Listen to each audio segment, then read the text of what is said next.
আমার আল্লাহ আমার জন্য যথেষ্ট। এই বলে যখন নিজেকে সঁপে দেয়, তার কি লাগবে ওই দায়িত্ব স্বয়ং নিয়ে নেয় কে? সবাই বলেন, স্বয়ং নিয়ে নেয় কে? তাহলে আমার প্রিয় ভাইরা, বিপদের শুরুতেই আমরা বলবো ইন্না লিল্লাহ। শুরুতে কি বলবো? এরপরে যেই বাক্যটা পড়ে নিজের পরিস্থিতিকে আল্লাহর দরবারে সঁপে দিব, সেটা হচ্ছে হাসবুনাল্লাহ। সেটা কি? বিষ্ণু বলেন, লা ইয়াজালু লিসানুকা রাতাবান মিন যিকরিল্লাহ। সব সময় আল্লাহর স্মরণ দিয়ে, জিকির দিয়ে জিহ্বাটারে সিক্ত রাখো। আর শয়তানু জাসিমুন আলা কলবি ইবনে আদম, শয়তান বনি আদমের কলবে খামচি মেরে বসে থাকে। ফাইদা যাকারাল্লাহ খালাসা, মানুষ যখন আল্লাহর স্মরণ করে জিকির করে, শয়তান দৌড়ে পালায়। ওয়া ইদা গাফালা ওয়াসওয়াসা, যখনই বনি আদম গাফেল হয়, তখনই শয়তান তার হৃদয়ে ওয়াসওয়াসা দেয়। এজন্য বিপদে পড়লে ইন্না লিল্লাহ, নিজের সব টুকুন করার পরে, নিজের রোল প্লে করার পরে নিজেকে আমরা কি বলে সঁপে দিব? সবাই বলেন, সবাই বলতে হবে। আরো জোরে বলে, মনে থাকবে? বিপদে পড়লে প্রথমে ইন্না লিল্লাহ, এরপরে নিজেকে যখন সঁপে দিব তখন হাসবুনাল্লাহ। এরপরে কঠিন বিপদে যখন বিশ্বনবী পড়তেন তখন কি করতেন? এমন বিপদ মাঝে মাঝে হয় না, দেয়ালে পিঠ থেকে যায়, চোখে মুখে অন্ধকার, কি করব দিশা খুঁজে পাই না, এরকম হয় কখনো? হ্যাঁ, আপনাদের হয়? হয় না? তো জান্নাতে আছেন আপনারা। হয় হয় এরকম হয়েছে না যে দেয়ালে পিঠ থেকে গেছে, চোখে মুখে অন্ধকার, কই যাব, কি করব, বাঁচানোর কেউ না, এরকম হয়েছে কখনো আপনাদের? যদি হয় তাইলে এটার সলিউশন বলবো, না হইলে তো এগুলো বলে লাভ নাই। হয় হয় হয় বিশ্বনবী এরকম কঠিন বিপদে পড়েছেন জীবনের কিছু কিছু মুহূর্তে। ওই মুহূর্তে বিশ্বনবী স্পেশাল দুইটা দোয়া পড়তেন।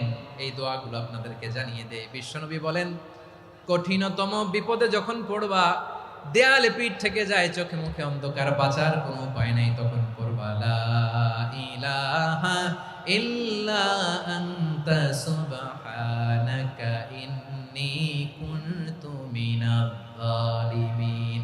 আল্লাহ, তুমি ছাড়া কোনো ইলাহ নাই, তুমি পবিত্র, নিশ্চয় আমি জালিমদের অন্তর্ভুক্ত। সুবহানাল্লাহ বলেন। এই দোয়া সাইয়েদনা ইউনূস আলাইহিস সালাম পড়েছিলেন যখন মাছের পেটে ছিলেন। কিসের পেটে? এবং অনেক মুফাসসিরিন ইকরাম বলেছেন, অনেক আহলুল ইলমরা বলেছেন, এটা হচ্ছে ইসমে আজম। ইসমে আজম এমন দোয়া যেটা দিয়ে দোয়া করলে আল্লাহ দোয়া কবুল করে, কিন্তু এটা কোনটা, এটা নিয়ে ইখতিলাফ আছে। কোন কোন আহলুল ইলম বলেন এই লা ইলাহা ইল্লা আনতা সুবহানাকা ইন্নী কুনতু মিনাজ জালিমিন, এটা হচ্ছে ইসমে আজম। সাইয়েদনা ইউনূস আলাইহিস সালাম পড়েছেন। আপনারা পড়েননি? তুফান হইলে পড়েন না? আমাদের এলাকায় তো এটা খুব, এটার উপর ব্যাপক আমল আছে। পটুয়াখালীতে কি অবস্থা বলেন? পড়েন পড়েন পড়েন পড়েন। একটা গল্প শুনেছিলাম, পাক হানাদার বাহিনী যখন বাংলাদেশে অ্যাটাক করতো, ৭১ সালের ঘটনা বলতেছে, আমরা তো দেখি নাই, শুনছি আর কি। ৭১ যদি দেখতাম, এতদিনে রাজাকার হয়ে যেতাম। আল্লাহ আমাদেরকে বাঁচাই দিছে, আল্লাহর মেহেরবানি, ঠিক কিনা বলেন?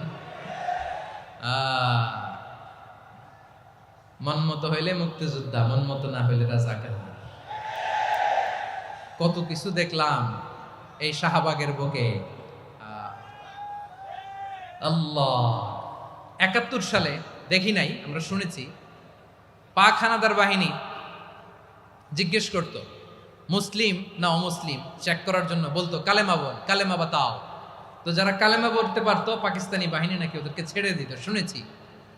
তো একজনকে, এক বাঙালিরে পেয়ে তার মাথার মধ্যে বন্দুকর নল ধরে বলতেছে, কালেমা বল সালে, কালেমা বাতা, কালেমা বল। তো ভয়ের চোটে এই দোয়া পড়া শুরু করছে। ও পড়তেছে লা ইলাহা